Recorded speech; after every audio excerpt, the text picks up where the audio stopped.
Good afternoon. I'm here to provide an update on the search for NDSU's next athletic director, and I want to start by recognizing what was the most efficient and successful screening process I've maybe experienced in 30 years of public higher education. And that's particularly notable given how complex, important this search is, as well as the public scrutiny that it's been under right from the start. The committee knew that finding the right person to fill the huge void left by Gene Taylor was going to be no small task. And I consider Gene to be one of the most exceptional athletic professionals I've ever worked with, as well as an exceptional person on a direct basis. So for me, this is a very meaningful search in that sense as well. I want to recognize the screening committee, though, and its leadership with Dr. Jane Hsu, the Assistant Dean of the College of Agriculture. Jane stepped into this knowing that I wanted a fast, efficient process, but I also wanted the best possible candidates. That was a process I promised you when we first announced that Gene was going to be leaving, and she delivered the goods. The committee was representative, it was comprehensive, they carefully analyzed every candidate from the very start of the process and just did an exceptional job, but didn't let that become a belabored process that you often see in university searches. What they produced was a group of 4 exceptional finalists, both from inside and external to NDSU. And again, I want to stress all 4 of these were exceptional. Although they came from different backgrounds, each of them would have been coming into the job exceptionally well prepared, and I believe would have been very successful as the leader of our athletic program. I would have been absolutely comfortable with any of the 4 of those individuals. In fact, every group involved with the screening process at the end of the day said something along the lines of, "Wow, glad I don't have to decide," right as they handed me all the paperwork. And I knew that was a bad sign, but that's a good problem to have in the sense that it was going to be a tough decision. You know, it was so tough, as a matter of fact, that I really looked at the unblemished record of Prakash Mathew and threatened to call off the search and make him permanent, the only unbeaten athletic director in NDSU history. When I said that to him, though, he passed out, so I knew that wasn't a good sign. Like I said, though, a tough decision is a good thing to have. And while everyone else was probably spending Saturday night and Sunday celebrating an incredible football game, I was buried in a pile of evaluation forms and comment cards. As I sat at the kitchen counter Sunday afternoon, though, I looked down at the resume in my hands, and I knew I had the right one right there in front of me. That wasn't just my opinion, though. It was a consensus opinion of just about every group that was involved with the screening process. Let me highlight why I say that. I'm looking at a resume here that highlights an individual who was an academic All-American as an athlete while also majoring in biological sciences.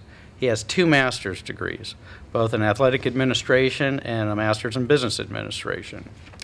He's been a graduate assistant coach, a graduate assistant, ticket manager, business office duties, community experience ranging across the board, both on and off campus. He's run summer camp operations. He's worked equipment operations. He's supervised baseball, football, lacrosse, soccer, cross country, and indoor and outdoor track. He's worked in human resources. He's done alumni and foundation work. He's the chief operating officer and chief fiscal officer of a D1 program.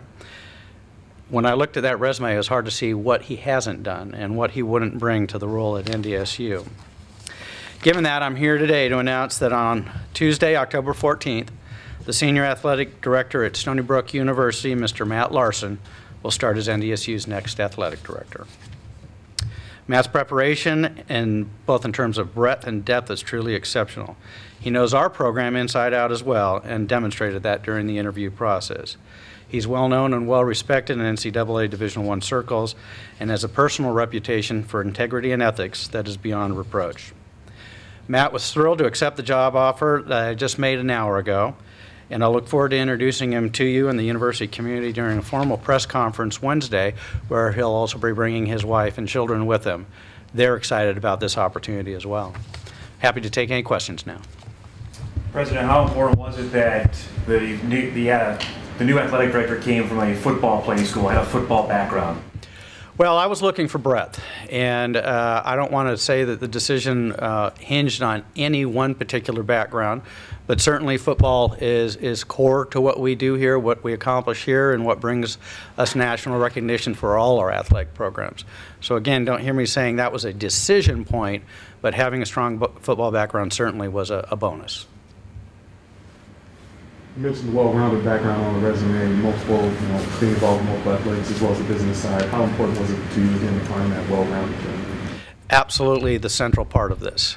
We have a program that has defined itself as being fairly unique around Division I programs in the nation, not just at the quality of our play and our winning success, but at the quality of our student athletes, their success in their academic endeavors, the quality and efficiency and forthrightness through which we run the program, that it's financially stable program. I could go on and down the list, but I don't want that to change.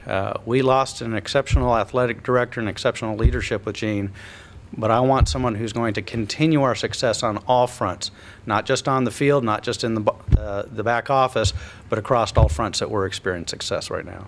President, taking that to a next step then, what do you expect the new athletic director to do to move NDSU even more forward? Well, that's going to be the challenge, and well, two challenges. One, and each of the candidates heard this over and over, is managing expectations. 9 of 14 teams winning their league, going on to postseason play. I've been at 4 Division I schools. I've been doing higher education for over 30 years. I'm not aware of a Division I program that has ever had 9 of 14 teams win their league all in one year.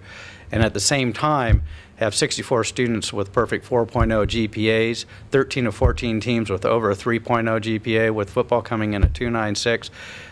It's hard to imagine maintaining that, much less moving it forward.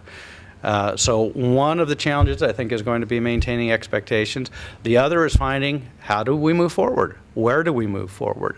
There's certainly room for more of our teams to succeed. There's more room for our teams to be consistent in how they're succeeding. And certainly no president would want to see our student athletes be more successful in the classroom. I want to see it across the board. And our candidates all knew that, expressed an ability, and I think a sincere interest in doing that.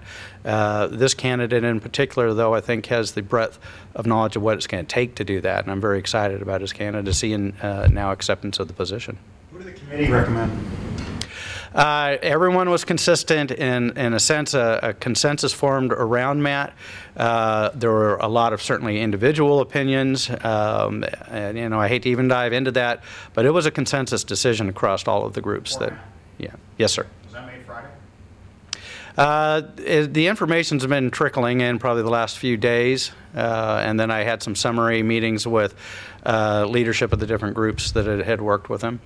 And what did you think in your one-on-one with him? What stood out to you? To tell you the truth, I'm almost embarrassed to say he knew more about the athletic program than I do. He was rattling off details and statistics that I had to sit there and page through a book and say, I'll be darned, you're right. This was an exceptionally studied candidate. He knows NDSU, he knows our athletic program, he knows our coaching staff, he knows our operations staff, as if he had already been here. Sense of his management style? Is he hands-on? Is he micromanager? Is he let his people do the job? What's the history of his? Not all. His history is of empowering the administrative staff and the coaches to succeed, finding out what they need to do their jobs, giving them those tools, and letting them loose to do it. Very, very well thought of by his peers and colleagues at Stony Brook. Is that similar to what Gene, how he handled things? Absolutely. I'd be hard-pressed to think of a time that I saw Gene Taylor micromanaging our operations. He hired the best possible coaches, best possible staff, and I think the quality and exceptional performance of our program reflects that approach. How big was it, President, to come from a like-minded school, I guess, an FCS school, a mid-major, I guess is what I'm trying to say? Yeah, again, kind of like the football background, I don't want to make that a factor that was a requirement, but it certainly strengthened Matt's, I think, preparation and experience base coming in. He understands the format of mid-major programs. He understands their strengths and their challenges, and that's a skill set that we certainly desire. Stony Brook's a land grant, correct? Yes, sir. Does that factor in at all? It adds a level of comfort, I think. There's a different atmosphere and culture at land-grant research universities. There's a sense of onus to the community, of giving back, of selfless service to others. Those aren't requirements that you would probably see in an athletic director job profile, but knowing that the person taking the job is coming from that type of campus culture is certainly comforting to me.